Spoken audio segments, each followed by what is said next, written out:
நான் உம்மை பின்பற்றாமல் உம்மை விட்டு திரும்பி போவதை குறித்து என்னோட பேச வேண்டாம். நீர் தங்கும் இடத்துல நானும் தங்குவேன். உம்முடைய ஜனம் என்னுடைய ஜனம், உம்முடைய தேவன் என்னுடைய தேவன். இதுதான் டேர்னிங் பாயிண்ட் ரூத்துடைய வாழ்க்கையில். ஆமென். அவள் இஸ்ரவேலின் தேவனாகிய கர்த்தரை அவள் தன்னுடைய தேவனாக ஏற்றுக்கொள்ளுகிறாள். ஆமென். ஹல்லேலூயா.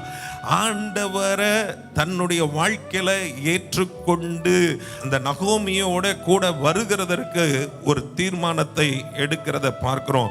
இன்னைக்கு நம்மளுடைய தீர்மானங்கள் மேலோட்டமாக சூழ்நிலைகளின் அடிப்படையிலே உள்ளதாக இல்லாம அதற்கு பின்னாலே தேவனுடைய உந்துதலும் தேவனுடைய வழிநடத்துதலும் தேவனை குறித்ததான அவர் மேல உள்ள நம்பிக்கையும் விசுவாசத்தின் அடிப்படையில் இருக்குமானா அதற்கு பின்னால எவ்வளவு நம்பிக்கையற்ற சூழ்நிலைகள் இருந்தாலும் கர்த்தராலே அதை மாற்ற முடியும். ஹல்லேலூயா.